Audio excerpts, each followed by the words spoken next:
ಅದ್ರ ಜೊತೆ ಭಟ್ಕಳದ ಚಿನ್ನದ ಪಳ್ಳಿನೂ ಇದೆ. ನಮಗೇನು ಮುಲಾಜ್ ಗಿಲಾಜ್ ಇಲ್ಲ, ಪತ್ರಿಕೆಯವ್ರು ನೇರವಾಗೇ ಬರ್ಕಳ್ರಿ. ಇದನ್ನ ಥ್ರೆಟ್ ಅಂತ ಬೇಕಾದ್ರೂ ಅನ್ಕೊಳ್ರಿ ಕೆಲವು ಮಂದಿ, ಏನೂ ತೊಂದರೆ ಇಲ್ಲ, ಮಾಡೋದು ಗ್ಯಾರಂಟಿಯೇ.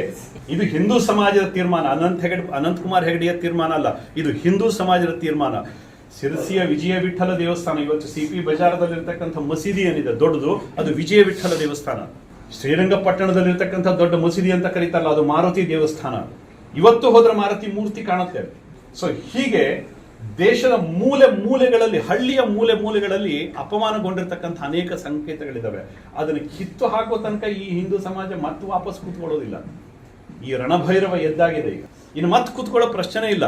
ಇದಕ್ಕೆ ಸೇಡು ಸೇಡು ಸೇಡು, 1000 ವರ್ಷಗಳ ಸೇಡನ್ನು ತೀರಿಸ್ಕೊಳ್ಳದೆ ಇದ್ರೆ ಇದು ಹಿಂದೂ ರಕ್ತ ಅಲ್ಲ ಅನ್ನುವಂಥದ್ದನ್ನು ಸ್ಪಷ್ಟವಾಗಿ ಹಿಂದೂ ಸಮಾಜ ಹೇಳಿದೆ.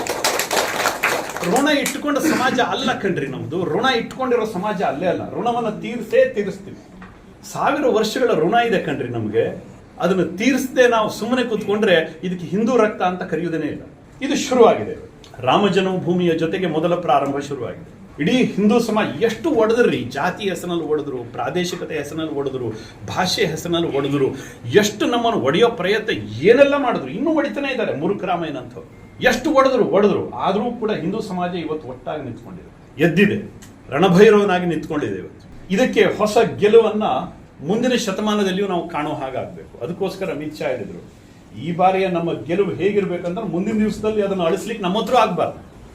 ಹೊಡೆತ ಹೇಗಿರ್ಬೇಕಂತಂದ್ರೆ ಅವನಿಗೆ ಪುನರ್ಜನ್ಮನೂ ಸಿಗಬಾರ್ದು. ಈ ಜನ್ಮ ಅಂತೂ ಕಳೆದೋಗತ್ತೆ, ಮುಂದಿನ ಜನ್ಮದಲ್ಲಿಯೂ ಕೂಡ ಅವನು ಇವತ್ತೇ ಸಾಯ್ಬೇಕು. ಹೊಡೆತ ಹೇಗಿರ್ಬೇಕು ಅಂದ್ರೆ.